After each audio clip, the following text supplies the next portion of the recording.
আয়াত, আমার পুতুল, ঘরের কলসিতে খাওয়ার এক ফোঁটা জলও অবশিষ্ট নেই। আমি উনুনে রুটি সেকছি আর ঘরের বাকি কাজগুলোও সারতে হবে। তুই এক কাজ করো, তাড়াতাড়ি ঘাটে গিয়ে জল নিয়ে আয়, যাতে আমি ততক্ষণে তোর জন্য গরম গরম খাবার তৈরি করে রাখতে পারি। ঠিক আছে আপি, আমি এখনই গিয়ে কাছের নদী থেকে জল নিয়ে আসছি। তুমি এমনিতেও সকাল থেকে কাজ করতে করতে হাঁপিয়ে গেছো, রান্না করে একটু বিশ্রাম নিয়ে নিও। আরে না না, আমার একটা কথা কান খুলে শুনে নে। ঘাট থেকে জল আনবি আর ভুল করেও ওই নীল নদীর দিকে যাবি না। আমি তোকে হাজারবার বুঝিয়েছি যে গ্রামের কোনো মেয়ে ওই অভিশপ্ত নদীতে যায় না। আজ পর্যন্ত যে মেয়ে বা মহিলাই ওই নদীর পাড়ে গেছে সে আর কখনো ফিরে আসেনি। তুই আমার এই সাবধানবাণী এত তাড়াতাড়ি ভুলে যাস কি করে? শুধু এই কথাটা মাথায় গেঁথে নে, ওই নদীর রাস্তায় যেন তোর পা না পড়ে। সোজা ঘাটে যাবি আর জল নিয়ে ফিরে আসবি। কিন্তু আপি, আসলে ওই অভিশপ্ত নদীর এমন কি রহস্য আছে যে তুমি সব সময় আমাকে ভয় দেখাতে থাকো? আজ পর্যন্ত তুমি আমাকে খুলে কিছুই বলনি। আমারও তো জানা উচিত যে এর পেছনের সত্যিটা কি। আমি কোনো কারণ ছাড়া কিভাবে মেনে নেব যে এত সুন্দর দেখতে একটা নদী অভিশপ্ত হতে পারে? থাম আয়াত, তোর সব ব্যাপারে এত মাথা ঘামানোর কোনো দরকার নেই। যতটা বলা হয়েছে ততটাই করো। আজে বাজে কথা আর গ্রামের গুজবের পেছনে ছুটে কোনো লাভ নেই। তাই আমি যা বলছি সেটা চুপচাপ মেনে নে।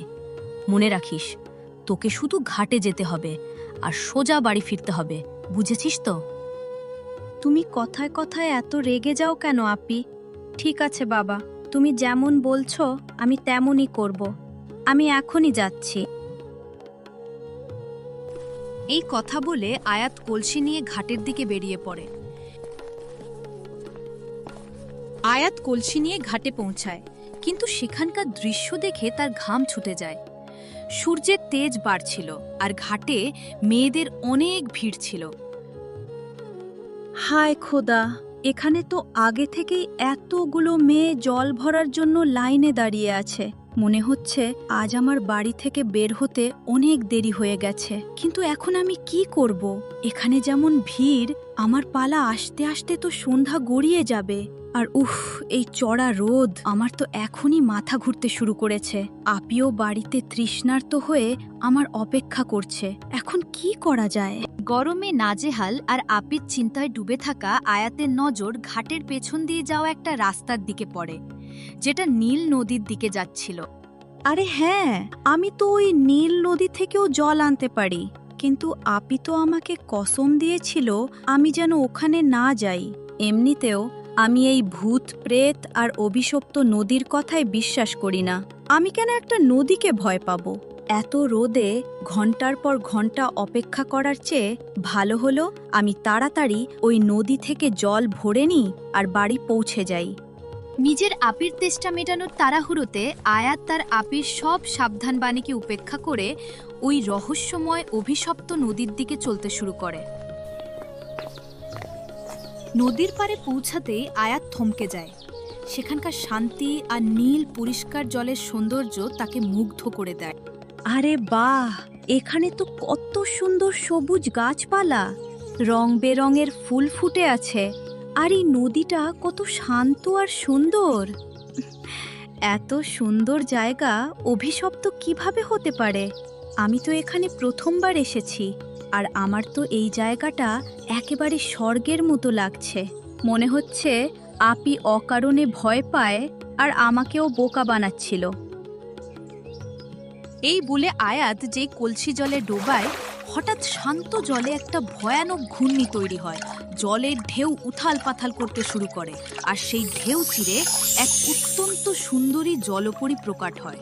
তাকে দেখে আয়াতের হাত থেকে কলসি ছিটকে পড়ে যায়, আর সে ঘাবড়ে গিয়ে পিছিয়ে আসে।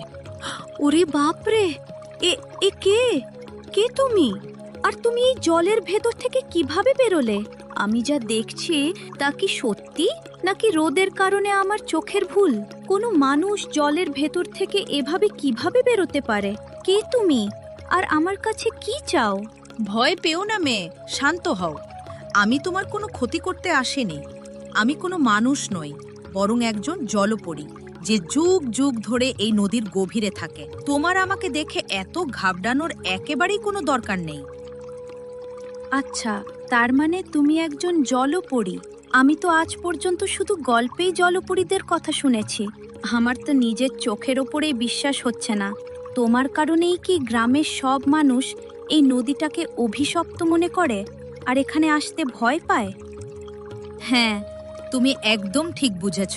অনেক বছর আগে একজন নিষ্ঠুর জেলে আমাকে ধোঁকা দিয়ে তার জালে ফাঁসিয়ে নিয়েছিল। আমি অনেক কষ্টে লড়াই করে নিজের প্রাণ বাঁচিয়েছিলাম। জাল ছিঁড়ে যাওয়ার রাগে ওই জেলে গ্রামবাসীদের উস্কে দেয় আর এই নদীটাকে অভিশপ্ত বলে রটিয়ে দেয়। কারণ সে যদি সত্যি বলতো যে সে একজন জলপরী দেখেছে, তাহলে কেউ তার কথা বিশ্বাস করতো তো না। তখন থেকে পুরো গ্রাম এই নদীর নামে কাঁপে। কিন্তু তুমি তো খুব সাহসী আর নিডর যে একাই এতটা চলে এসেছো। ও, তাহলে এই ব্যাপার। এই জন্যই গ্রামের মানুষ একে অভিশপ্ত বলে আর আমার আপি আমাকে এখানে আসতে কঠোরভাবে মানা করেছিল। কিন্তু আমি তো এখানে বাধ্য হয়ে চলে এসেছি। ঘাটে খুব বেশি ভিড় ছিল আর রোদ খুব কড়া ছিল, তাই আমি এখানে চলে এলাম। কিন্তু তুমি কি এত বড় একটা নদীতে একদম একাই থাকো? না না, আমি এখানে একা নই। জলের গভীরে আমার পুরো পরিবার থাকে। আমি তোমাকে তাদের সাথে অবশ্যই আলাপ করিয়ে দেব। কিন্তু এখন আমার মনে হচ্ছে যে আমি জলের বাইরে এসে শুকনো মাটিতে একটু ঘুরি। জলে থাকতে থাকতে আমি খুব বোর হয়ে গেছি। তুমি কি আমার হাত ধরে জলের বাইরে আসতে আমাকে একটু সাহায্য করবে? আমি তোমাকে সাহায্য তো করে দিই, কিন্তু তুমি তো একজন জলপরী, তোমার তো লেজ আছে। তাহলে তুমি মাটিতে আমাদের মানুষদের মতো কিভাবে হাঁটতে পারবে? তুমি ওটার চিন্তা একেবারেই করো না। যেই আমি জলের বাইরে এসে মাটিতে পা রাখবো, আমার জাদু আমার এই লেজটাকে মানুষের পায়ে বদলে দেবে। নাও, তোমার হাত আমার দিকে বাড়িয়ে দাও। জলপরী জলের ভেতর থেকে তার হাত আয়াতের দিকে বাড়িয়ে দেয়। আয়াত কিছুক্ষণ ভাবে আর তারপর ওই বেচারি জলপরীকে সাহায্য করার জন্য নিজের হাত এগিয়ে দেয়। কিন্তু যেই আয়াত তাকে টানতে শুরু করে, জলপরী তার আসল ভয়ানক রূপ দেখায় আর নিজের পুরো শক্তি দিয়ে এক ঝটকায় বেচারি আয়াতকে গভীর জলে টেনে নেয়। বাঁচাও, বাঁচাও আমাকে! কেউ তো আমাকে বাইরে বের করো, আমি ডুবে যাচ্ছি। আমি সাঁতার কাটতে জানি না। তুমি এসব কি করলে আমার সাথে? আমি তো তোমাকে একটা বেচারি আর ভালো জলপরী ভেবেছিলাম, আর তুমি আমার সাথে এত বড় ধোঁকা দিলে। আমার এটা তো সব সময় জানা ছিল যে মানুষ খুব ইমোশনাল হয়, কিন্তু এটা জানতাম না যে তোমার মতো বোকা আর অবুঝ হয়। যখন তোমরা মানুষরাই একে অপরের আপন হতে পারো না, তখন তুমি একটা জলপরীর থেকে ভালো হওয়ার আশা কিভাবে করে নিলে? কিন্তু আমি তো শুধু তোমাকে সাহায্য করতে চেয়েছিলাম, আর এখন আমি ডুবে মরতে চলেছি। তুমি আমার সাথে খুব খারাপ করলে। আর জেলের ওই যে কষ্টের গল্প তুমি আমাকে শুনিয়েছিলে, ওসবও কি একটা মিথ্যে ছিল? হ্যাঁ, ওই গল্প পুরোপুরি মিথ্যে ছিল। কিন্তু ঘাবড়িও না, আমি এত সহজে তোমাকে মরতে দেব না। এটা তো শুধু শুরু। এবার আগে আগে দেখো তোমার সাথে কি হয়। যদি তোমাকে তোমার এই মানুষের জান বাঁচাতে হয়, তাহলে আমার হাতে থাকা এই জাদুই লাল মুক্তোটাকে তোমাকে গিলে ফেলতে হবে। এটা নেওয়ার সাথে সাথেই তুমি চিরকালের জন্য একজন জলপরী হয়ে যাবে। বলো, তোমার কি আমার এই শর্ত মঞ্জুর? এই লাল মুক্তোটা নাও আর জলপরী হয়ে যাও, অথবা নিজের ইচ্ছায় এই নদীর গভীরে দম বন্ধ হয়ে নিজের জান দিয়ে দাও। সিদ্ধান্ত তোমার, ডুবে মরা নাকি জলপরী হওয়া। কি বললে তুমি? এই মুক্তোটা আমাকে জলপরী বানিয়ে দেবে আর আমি কখনো ফিরে নিজের বাড়ি যেতে পারবো না? হায় খোদা, তুমি আমাকে কেমন শাস্তি দিলে! আমি যদি মরে যাই, তাহলে আমার আপি আমাকে ছাড়া ভেঙে পড়বে। নিজের প্রাণ হারানোর চেয়ে ভালো হলো যে আমি জলপরী হয়ে যাই। অন্তত কোনো একদিন আপির সাথে আবার দেখা হওয়ার কোনো আশা তো বাকি থাকবে। ঠিক আছে, নাও, দাও আমাকে ওই মুক্ত। যেই আয়াত ওই মুক্তটা গিলে ফেলে, জলের ভেতর একটা তীব্র জাদুই চমক তৈরি হয়। চোখের পলকেই আয়াতের পা গায়েব হয়ে যায়, আর সেগুলোর জায়গায় একটা সোনালি লম্বা লেজ চলে আসে। ডুবতে থাকা আয়াত এখন জলের ভেতর একেবারে স্থির হয়ে যায়। আরে আমি তো আর ডুবছি না, আমি জলে শ্বাস নিতে পারছি। কিন্তু কিন্তু তুমি এটা কি করলে? তুমি আমাকে চিরকালের জন্য একজন জলপরীতে বদলে দিলে। এখন আমি আমার বাড়ি কিভাবে ফিরে যাব? আমার আপি আমার অপেক্ষা করতে করতে পাগল হয়ে যাবে। তোমার কাছে আর কোনো রাস্তাও তো ছিল না। তুমি যদি এই মুক্তটা না নিতে, তাহলে এতক্ষণে জলে ডুবে তোমার লাশ ভাসতে থাকতো। এখন তোমার ওই মানুষের বাড়ি আর পরিবারকে ভুলে যাও। আমার পিছু পিছু চলো আমাদের দুনিয়াতে। এখন থেকে এই জলের গভীরতাই তোমার একমাত্র বাড়ি। আয়াত এটা শুনে হাউ মাউ করে কাঁদতে শুরু করে, কিন্তু সে জানতো যে এখন তার কাছে আর কোনো দ্বিতীয় রাস্তা নেই। নিরুপায় হয়ে সে নিজের চোখের জল মুছে আর জলপরীর সাথে গভীর জলের দিকে সাঁতার কাটতে শুরু করে। কিছুক্ষণ পর তাদের একটা বিশাল এবং জাদুই রাজপ্রাসাদ চোখে পড়ে, যেটা পুরোপুরি চকচকে ঝিনুক, মুক্ত আর রং বেরঙের পাথর দিয়ে তৈরি ছিল। জলপরী আয়াতকে ওই প্রাসাদেরই এক জমকালো দরবারে নিয়ে যায়, যেখানে নিষ্ঠুর জলরানী এক উঁচু সিংহাসনে বসেছিলেন। রানী সাহেবা প্রণাম। এই দেখুন, আমি আপনার আদেশ পালন করে আরও একজন বোকা মানুষকে আমাদের দুনিয়ায় নিয়ে এসেছি। এবার আমাদের এই রাজপ্রাসাদে আরও আনন্দ ফিরে আসবে। খুব দারুণ কাজ করেছো তুমি। তুমি সবসময় আমার আদেশের এভাবেই পালন করো। তো এই হলো সেই নতুন মানুষ জলপরী। মেয়ে, কি নাম তোমার? আর কেমন লাগলো তোমার আমাদের এই সুন্দর দুনিয়াটা? ভালো করে দেখে নাও, কারণ এবার তোমার পুরো জীবন এখানেই কাটতে চলেছে। রানী সাহেবা, আমার নাম আয়াত। আমি তো শুধু আমার আপির জন্য জল নিতে এসেছিলাম। এই দুষ্টু জলপরী আমাকে সহজ সরল ভেবে ধোঁকা দিয়েছে আর আমার সাথে ছলনা করে আমাকে জলপরী বানিয়ে দিয়েছে। আমার সাথে অনেক বড় অন্যায় হয়েছে। রানী সাহেবা, এখন শুধু আপনিই আমাকে এই জাদু থেকে মুক্ত করতে পারেন। আমার ওপর দয়া করুন আর আমাকে ফিরে যেতে দিন।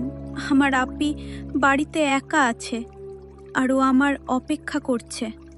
মনে হচ্ছে আয়াত, তুমি এখনো ভোরের মধ্যে বেঁচে আছো। এই জল সাম্রাজ্যে একটা পাতাও আমার ইচ্ছে ছাড়া নড়ে না। একটু নিজের নজর ঘুরিয়ে নিজের আশেপাশে দেখো। তুমি কি এই যে মন খারাপ করে থাকা জলপরীদের দেখতে পারছো? এরা সবাইও তোমারই মতো কোনো এক সময় মানুষ ছিল। এখন এই গভীরতাই এদের বাড়ি। এরা সবাই চাইলেও ফিরে নিজেদের বাড়ি যেতে পারবে না। তুমিও এখন আর কোনো মানুষ নও, বরং আমার গোলাম জলপরী। যত তাড়াতাড়ি এই সত্যিটাকে মেনে নেবে, তোমার জন্য ততটাই ভালো হবে।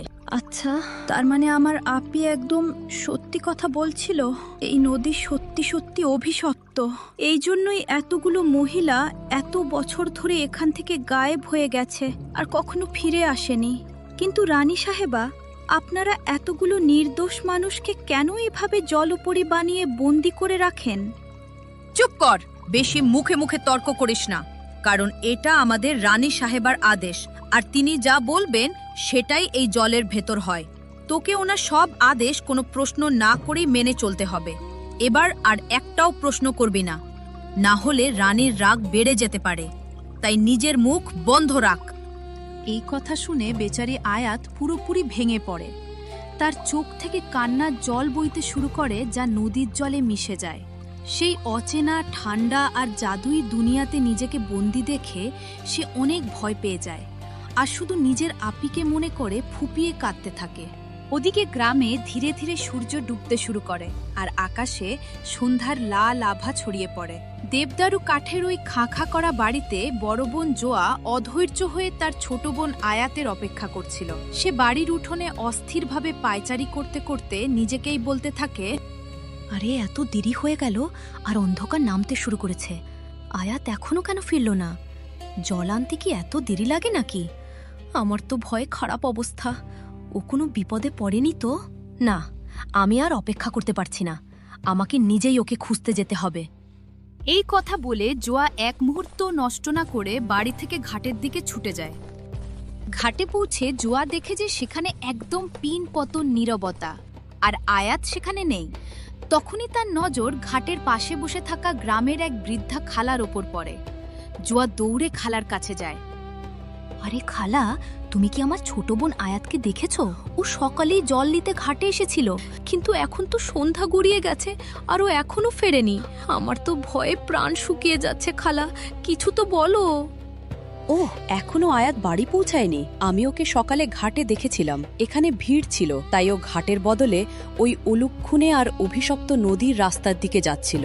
আমি ভাবলাম ডাক দিই, কিন্তু ও অনেকটা দূরে চলে গিয়েছিল। আমার মনে হলো ও তো বুদ্ধিমতী, ওখানে যাবে না, তাই আমি আর বেশি খেয়াল করিনি। মা, তুমিও ওদিকে যেও না, কে জানে কি বিপদ হয়ে যায়।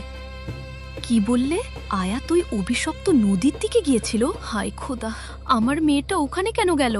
খালা, আমি যদি ওকে খুঁজতে না যাই তাহলে কে যাবে? আমার তো পুরো দুনিয়াই ও। আমাকে সাহস করে ওখানে যেতেই হবে। আমি যাচ্ছি খালা। আমি যদি না ফিরি তাহলে গ্রামের লোকদের জানিয়ে দিও। এই কথা বলে জোয়া খালার সাবধান বাণী কানে না তুলে ওই ভয়ানক নদীর দিকে ছুটে যায়। রাতের অন্ধকার ওই নদীর পাড়কে আরও বেশি ভয়ানক করে তুলেছিল। জোয়া নদীর পাড়ে ছুটে ছুটে নিজের বোনের নাম ধরে ডাকতে শুরু করে। জোয়া ক্লান্ত হয়ে মাটিতে বসে পড়ে আর কাঁদতে শুরু করে। তখনই নদীর গভীর জলের ভেতর থেকে আয়াত, যে এখন একজন জলপরী হয়ে গিয়েছিল, জলের ভেতর থেকে কাঁদতে কাঁদতে বলে, আপি, আমি এখানে এই জলের গভীরে বন্দি আছি।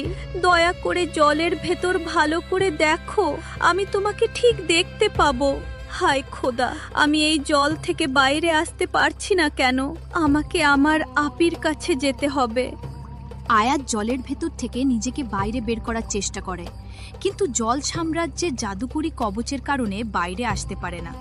তখনই ওই দুষ্টু জলপরী তার কাছে এসে বলে, লক্ষ্যবার চেষ্টা করে নাও, কিন্তু তুমি 3 দিন পর্যন্ত এই জল থেকে বাইরে বেরোতে পারবে না। জলরাজ্যের এই জাদুকরি কবচ তোমার মতো নতুন জলপরীকে বাইরে যেতে দেবে না। তোমার এই ছটফট করা একদম বেকার। নতুন জলপরী 3 দিন পর্যন্ত নিজের সীমানা পার করতে পারে না। এটা রানী সাহেবার কঠোর নিয়ম। এটা শুনে আয়াত হতাশ হয়ে কাঁদতে শুরু করে।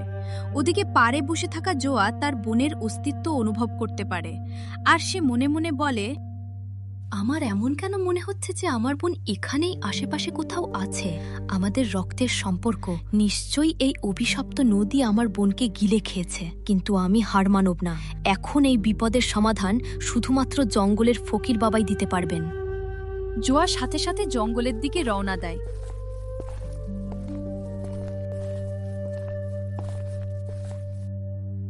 কিছুক্ষণ খোঁজাখুঁজি করার পর সে ফকির বাবাকে গভীর ধ্যানে বসে থাকতে দেখে। জোয়া তাড়াতাড়ি তার কাছে যায়। ফকির বাবাজি, আমাকে সাহায্য করুন। আমার ছোট বোন আয়াত সকালে ওই অভিশপ্ত নদীর দিকে গিয়েছিল আর এখনো ফিরে আসেনি। আমার ভয় হচ্ছে যে ওই অলুক্ষুনে নদী আমার বোনকে গিলে খেয়েছে। এবার আপনিই আপনার শক্তি দিয়ে খুঁজে বের করুন যে আমার বোন কোথায়। মা, তুমি ঠিকই ধরেছ। ওই অভিশপ্ত নদী তোমার বোনকে খেয়ে নিয়েছে। এবার তোমাকে খুব তাড়াতাড়ি তোমার বোনকে ওই মায়াবী জাল থেকে ছাড়াতে হবে, না হলে 3 দিন কেটে গেলে সে চিরকালের জন্য জলপরী হয়ে থেকে যাবে। হায় খোদা, এ কেমন সর্বনাশ হয়ে গেল! বাবা, এবার আপনিই কোনো উপায় বলে দিন। আমি আমার বোনকে ওই অভিশপ্ত নদী থেকে ছাড়াতে চাই। আপনি শুধু পথ দেখান। আমি আমার বোনের জন্য সবকিছু করতে রাজি আছি। জলপরী তোমার বোনের সাথেও ছলনা করে তাকে জলপরী বানিয়ে দিয়েছে। তুমি যদি 3 দিনের মধ্যে তাকে না ছাড়াও, তাহলে সে তার সব মানুষের স্মৃতি হারিয়ে ফেলবে। এর একটাই উপায় আছে, এই নাও, এটা জাদুকরি জল। এর 1 ফোঁটা কোনো জলপরীর গায়ে ছেটালে তার আসল মুক্ত তোমার কাছে চলে আসবে। 2 ফোঁটা ছেটালে তার হারিয়ে যাওয়া স্মৃতি ফিরে আসবে, আর 3 ফোঁটা ছেটাতেই জলপরী আবার মানুষ হয়ে যাবে। কিন্তু মনে রেখো, এই জাদুকরি জলের ফোঁটা যেন মাটিতে না পড়ে, না হলে কোনো লাভ হবে না। এবার তাড়াতাড়ি যাও আর নিজের বোনকে বাঁচাও। অনেক অনেক ধন্যবাদ বাবাজি, আমি সবকিছু বুঝতে পেরেছি। আমি এখনই যাচ্ছি আর আমার বোনের পাশাপাশি নদীতে হারিয়ে যাওয়া বাকি মহিলাদেরও ছাড়িয়ে আনছি। এই কথা বলে জোয়া তার চোখে একটা নতুন আশা নিয়ে ওই অভিশপ্ত নদীর দিকে আবার ফিরে চলে। পরদিন সকাল হতেই জোয়া ফকির বাবার দেওয়া শেষেই জাদুকরি জল নিয়ে ওই অভিশপ্ত নদীর পাড়ে পৌঁছে যায়। সে জানতো যে জলপরীকে ডাকার জন্য তাকে কোনো নাটক করতে হবে। সে নদীর ঢেউয়ের দিকে তাকিয়ে জোরে জোরে কাঁদতে শুরু করে। হে খোদা, যখন আমার প্রাণের প্রিয় বনি এই দুনিয়ায় নেই, তখন আমার একলা বেঁচে থেকে আর কি লাভ? ওরে অভিশপ্ত নদী, তুই আমার বোনকে কেড়ে নিয়েছিস, এখন আমাকেও তুই গিলে খা। এখন আমি এই খাখা করা বাড়িতে বেঁচে থেকে কি করব? আমাকেও তোর ভেতরে টেনে নে আর চিরকালের জন্য জলপরি বানিয়ে দে। জোয়া অনেকক্ষণ ধরে পাড়ে বসে কাদার নাটক করতে থাকে। তখনই হঠাৎ জলে একটা বিশাল ঘূর্ণি ওঠে আর সেই দুষ্টু জলপরী জল চিরে বাইরে বেরিয়ে আসে। জোয়াকে কাঁদতে দেখে সে ছলনাময় গলায় জিজ্ঞেস করে, আরে কি হয়েছে তোমার? তুমি এত সুন্দরী হয়েও এখানে পাড়ে বসে এত মন খারাপ করে কাঁদছো কেন? তোমার কি আমার সাহায্যের দরকার? আমাকে একটু বলো তো, তোমার এই দুঃখের কারণটা কি? আমার ছোট বোন আয়াত বাড়ি থেকে হারিয়ে গেছে। এতগুলো দিন পার হয়ে গেল, ও আর ফিরে আসেনি। আমার পুরো বিশ্বাস যে ও আর এই দুনিয়ায় নেই। আর ও যখন নেই, তখন আমি আর বেঁচে থেকে কি করব? আমার তো আর কেউ নেই। আমি শুধু এই নদীতে ডুবে নিজের প্রাণ দিয়ে দিতে চাই। আচ্ছা, তো এই ব্যাপার। তুমি এত সহজে নিজের প্রাণ হারিও না। তোমার এই দুঃখের গল্প শুনে সত্যি আমার মন গলে গেছে। আমি জলের বাইরে ডাঙায় এসে তোমার সাথে শান্তিতে কথা বলতে চাই। তুমি কি তোমার হাতটা বাড়িয়ে দিবে আমাকে বাইরে বের হতে সাহায্য করার জন্য? এটা শুনে জোয়ার মনে খুশির ঢেউ খেলে যায়, কিন্তু সে মুখে দুঃখের ভাব ধরে রাখে। মনে হচ্ছে এটাই সেই দুষ্টু জলপরী যে আমার বোনের মতো আমাকেও নিজের জালে ফাঁসাতে চায়। বাবাজি যেমন বলেছিলেন, এটাই আমার প্রথম আর শেষ সুযোগ ওর ওপর ওই জাদুকরি জল ছেটানোর। আমাকে খুব সাবধানে কাজটা করতে হবে। এই ভেবে জোয়া ধীরে ধীরে তার কাঁপানো হাত জলপুরীর দিকে বাড়িয়ে দেয়। যেই জলপুরি তাকে টানার জন্য হাতটা ধরে, অমনি জোয়া অন্য হাতে লুকিয়ে রাখা জাদুকরির শিশিটা বের করে জলপুরির ওপর ছিটিয়ে দেয়। তাড়াহুড়ো করে জোয়ার হাত থেকে 1 ফোঁটার বদলে 2 ফোঁটা জল ছিটিয়ে যায়। তখনই একটা চোখ ধাঁধানো আলো জ্বলে ওঠে। জলপুরির হাত আলগা হয়ে যায়, আর তার প্রাণ যেখানে থাকে সেই উজ্জ্বল সাদা মুক্তোটা উড়ে এসে সরাসরি জোয়ার হাতে পড়ে। আরে তুমি এটা কি করলে? এটা কেমন জল ছিল যা আমার উপর ছিটিয়ে দিলে? আর আমার জাদুকরি মুক্ত তোমার কাছে কিভাবে চলে গেল? বলো, কে তুমি? আমার মাথা খুব জোরে ঘুরছে। সত্যি বলো, তুমি কে? আমি ওই আয়াতের বড় বোন, যাকে তুমি মিথ্যে চোখের জলে ধোঁকা দিয়ে জলপরি বানিয়ে বন্দি করে রেখেছ। এই জাদুকরি জলের অভাবেই তোমার প্রাণের মুক্ত এখন আমার হাতের মুঠোয়। কোনো চালাকি না করে তাড়াতাড়ি আমাকে আমার বোনের কাছে নিয়ে চলো, না হলে তোমার এই মুক্ত আমি এখনই পাথরে আছাড় মেরে গুঁড়ো করে দেব। না না, এমনটা কখনো করো না। এই মুক্ত আমার প্রাণের চেয়েও প্রিয়। এটাটা ছাড়া আমি জলের তলায় এক মুহূর্তও বাঁচতে পারবো না। কিন্তু আমার মাথায় কেমন যন্ত্রণা হচ্ছে। আমার কেন জানি আগের মানুষের জীবনের স্মৃতিগুলো মনে পড়ছে। মনে হচ্ছে তাড়াহুড়োতে আমার হাত থেকে 1 ফোঁটার জায়গায় 2 ফোঁটা জল তোমার ওপর পড়ে গেছে। ফকির বাবা বলেছিলেন যে 2 ফোঁটা জল পড়লে জলপরীর হারিয়ে যাওয়া মানুষের স্মৃতি ফিরে আসবে। কিছুক্ষণ অপেক্ষা করো, হতে পারে তুমিও আমার বোনের মতো এই অভিশপ্ত নদীর ছলনায় ফেসে গিয়েছিলে আর কখনো ফিরে আসতে পারোনি।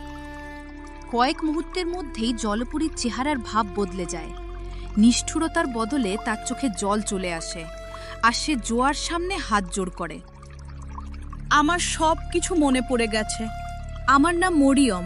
আমিও অনেক বছর আগে তোমাদেরই গ্রামে থাকতাম। একদিন খেলতে খেলতে আমি এই নদীতে চলে এসেছিলাম, আর ওই দুষ্টু জলরানী ছলনা করে আমাকে ফাঁসিয়ে জলপরি বানিয়ে দেয়।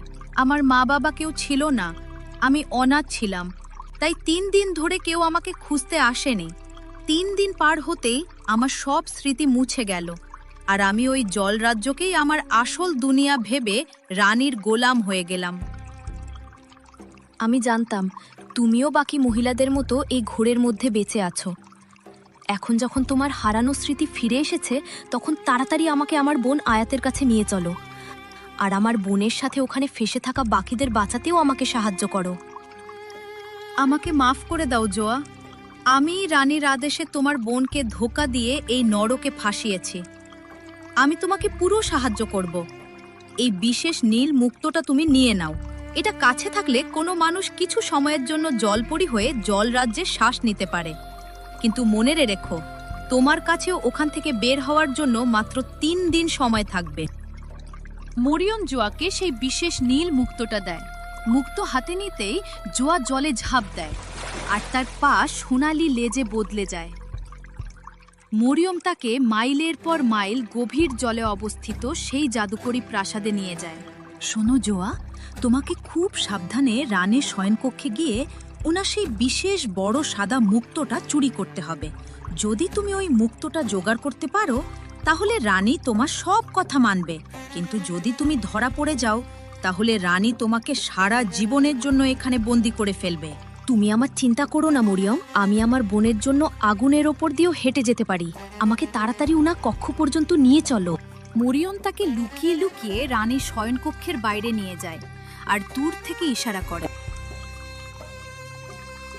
ওই দেখো, ঝিনুক দিয়ে তৈরি ওই বিশাল সিন্ধুকে রানীর সেই বিশেষ মুক্তোটা রাখা আছে। যাও, তাড়াতাড়ি ওটা চুরি করে নাও, ততক্ষণ আমি বাইরে দাঁড়িয়ে পাহারা দিচ্ছি। জোয়া পা টিপে টিপে শয়নকক্ষের ভেতরে যায়। সে কোনো শব্দ না করে সিন্দুকটা খোলে আর সেখান থেকে ঝকঝকে বড় সাদা মুক্তোটা তুলে নেয়। কক্ষ থেকে বেরিয়ে এসে সে মরিয়মকে মুক্তোটা দেখায়। এই দেখো, আমি রানীর মুক্তোটা সাবধানে নিয়ে নিয়েছি। এখন আমাকে তাড়াতাড়ি ওই দুষ্টু রানীর সামনে নিয়ে চলো। আমার আর আমার বোনের সাথে দেখা না করে তর সইছে না। তুমি খুব সাহসের কাজ করেছ জোয়া। চলো, আমি তোমাকে সরাসরি রানীর দরবারে নিয়ে চলছি।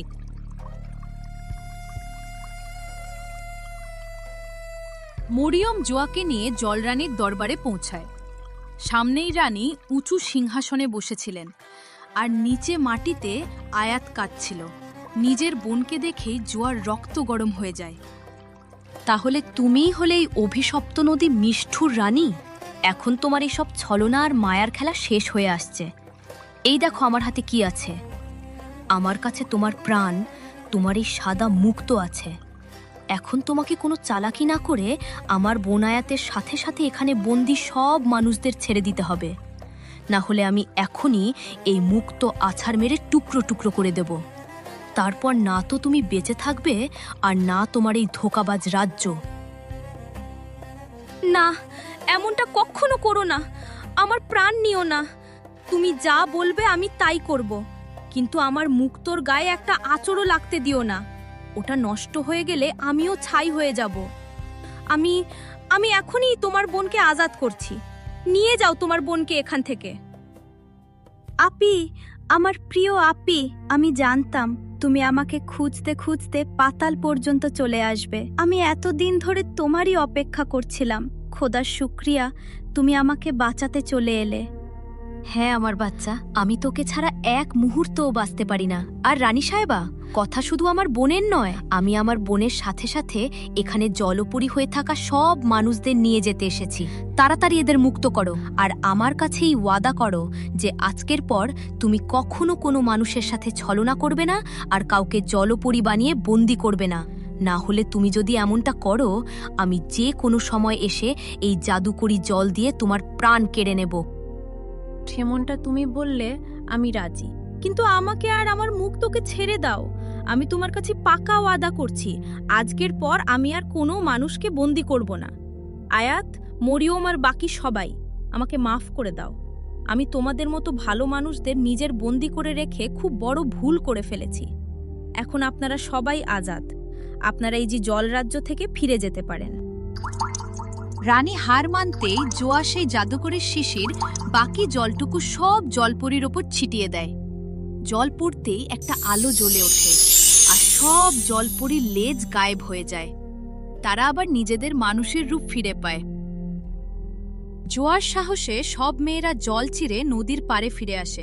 খোলা বাতাসে শ্বাস নিতেই সবার মুখে এক নতুন জীবনের আলো ফুটে ওঠে। জোয়া, তোমাকে অনেক অনেক ধন্যবাদ।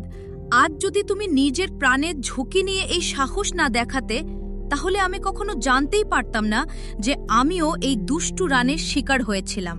তুমি আমার হারিয়ে যাওয়া জীবন ফিরিয়ে দিয়ে আমার উপর অনেক বড় উপকার করেছ। আর শুধু আমিই নই, তুমি রুবিনা, রুকসার আর ইয়াসমিনকেও এক নতুন জীবন দিলে। হ্যাঁ আপি, তুমি দুনিয়ার সব থেকে ভালো আর সাহসী আপি। আমার মনের ভেতর পুরো বিশ্বাস ছিল যে তুমি আমাকে বাঁচাতে নিশ্চয়ই আসবে, আর তোমার কারণেই আজ এই সব মহিলারাও নিজের পরিবার ফিরে পেল। হ্যাঁ, আয়াত একদম ঠিক বলছে।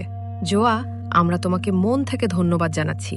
যদি তুমি দেবদূত হয়ে না আসতে, তাহলে আমাদের পুরো জীবন এই জলের তলায় জলপরি হয়ে দম বন্ধ হয়ে কাটত। আমরা কখনো ফিরে নিজেদের বাড়ির সূর্যও দেখতে পেতাম না। খোদা তোমার আর তোমার বোনের সব সময় ভালো করুক। তোমার কারণে এখন আমরা আমাদের ছেলে মেয়ে আর পরিবারের সাথে দেখা করতে পারবো। আরে না না, এতে ধন্যবাদের কোনো কথা নেই। নিজের বোন আর গ্রামবাসীদের রক্ষা করা তো আমার কর্তব্য ছিল। এখন আপনারা এই অভিশপ্ত নদীর কবল থেকে চিরকালের জন্য মুক্ত হয়ে গেছেন, আর এখন থেকে কোনো মানুষ ওই রানীর শিকার হবে না। আপনাদের সাথে এই পুরো গ্রাম এখন সুরক্ষিত। এখন আপনারা তাড়াতাড়ি নিজেদের বাড়িতে যান। অনেক বছর ধরে আপনাদের বাড়ির লোক দরজায় আপনাদের জন্য পথ চেয়ে বসে আছে। এটা শুনে তিনজন মহিলাই কাঁদতে কাঁদতে আর জোয়াকে দোয়া দিতে দিতে নিজেদের বাড়ির দিকে দৌড়ে চলে যায়। পারে শুধু জোয়া, আয়াত আর মরিয়ম থেকে যায়। আয়াত, আমাকে মাফ করে দাও। আমি জলরানীর কালো জাদুর বশবর্তী হয়ে তোমার সাথে এত বড় ধোঁকা দিয়েছি। যদি পারো তবে তোমার এই অভাগী বোনকে মাফ করে দিও। আমি জ্ঞানত তোমাকে জলের তলায় টেনে নিইনি। আরে কোনো ব্যাপার না মরিয়ম, আমি এখন সব জানি। তুমিও ওই রানীর জাদুকরি বশে লাচার ছিলে, তাই দুঃখ পাওয়ার বা কাদার কোনো দরকার নেই। আমি তোমাকে আগেই মাফ করে দিয়েছি। আচ্ছা, এখন এটা বলো যে তুমি এখান থেকে নিজের বাড়ি যাবে? আমার তো কোনো পরিবারই নেই আয়াত। আমি তো ছোটবেলা থেকেই অনাথ। আমি আর কোথায় যাব? আমার তো এখন এই দুনিয়ায় কোনো ঘরও নেই। আমি কি তোমাদের দুজনের সাথে তোমাদের বাড়িতে কিছুদিনের জন্য থাকতে পারি? আমার অনেক বছর পর তোমাদের সাথে পরিবারের মতো ভালো লাগবে। হ্যাঁ হ্যাঁ, নিশ্চয়ই মরিয়ম, তুমি আমাদের মনের কথাটাই বলে দিলে। আমি আর আয়াতও তোমাকে এটাই বলতে চেয়েছিলাম। এখন থেকে তুমিও আমাদের বোন। এটা শুনে মরিয়মের মুখে অনেক বছর পর একটা সত্যি হাসি ফুটে ওঠে। আয়াতও তাকে জড়িয়ে ধরে, আর তারপর তিন বোন একে অপরের হাত ধরে হাসতে হাসতে নিজেদের সেই কাঠের বাড়ির দিকে চলতে শুরু করে।